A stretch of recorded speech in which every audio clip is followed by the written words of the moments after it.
नमस्कार दोस्तों, जय जोहार। मैं कौशल तिवारी और बिहिनिया संझा में आपका स्वागत है। जिस सोशल मीडिया के सहारे इस देश में भारतीय जनता पार्टी ने अपना वोट बैंक बढ़ाया, जीत हासिल की, क्या अब वही social media Bharatiya Janata party के लिए मुसीबत बन गया है?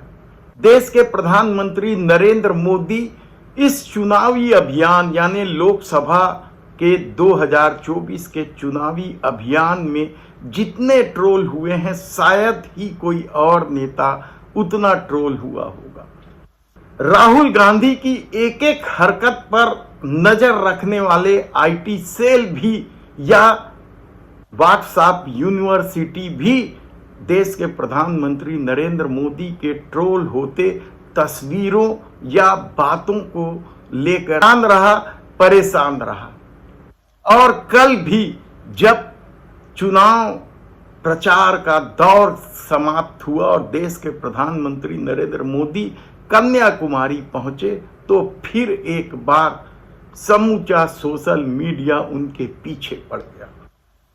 हालांकि देश के प्रधानमंत्री नरेंद्र मोदी का ध्यान, तप या धार्मिक आयोजन नया नहीं है।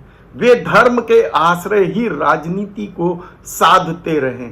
क्या किया, कैसे किया, किस तरीके से भ्रष्टाचारियों को गले लगाया, किस तरीके से इलेक्ट्रॉल बॉन्ड के जरिए उन दवा कंपनियों से भी पैसे वसूले जिनकी दवाइयां घटिया थी, मानक स्तर से निचले स्तर की।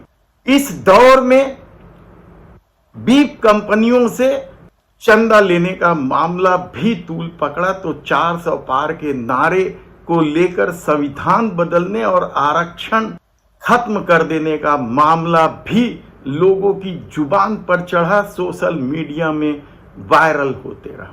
हालांकि भारतीय जनता पार्टी और देश के प्रधानमंत्री नरेंद्र मोदी इसे कोरा अफवाह बताते रहे कि आरक्षण खत्म करना और संविधान बदलने की बात साजिश है भाजपा को बदनाम करने का। लेकिन हकीकत तो ये है कि दर्जन भर से अधिक भारतीय जनता पार्टी के नेता दावा करते रहे कि 400 पार होने पर वे संविधान तो बदलेंगे ही, आरक्षण भी खत्म कर देंगे।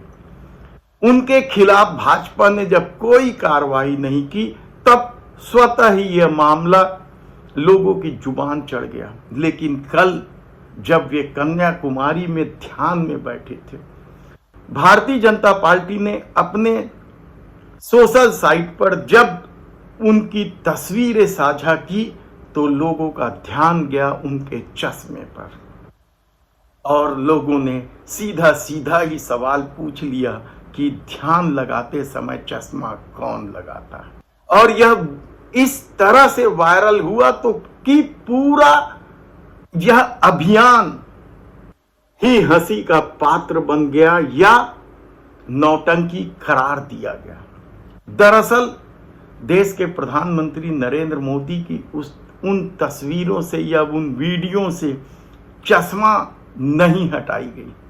चश्मा पहनकर ध्यान कौन करता है, यह वाकई में बड़ा गंभीर सवाल है। और जब राजा बलवान हो और नरेंद्र मोदी जैसा व्यक्ति जिसके सामने अच्छे अच्छे बोल नहीं पाते, उन वीडियोग्राफर या फोटोग्राफरों की क्या हैसियत होती कि वे कह पाते कि मोदी जी ध्यान के समय तो चश्मा तो हटा दीजिए कम से कम।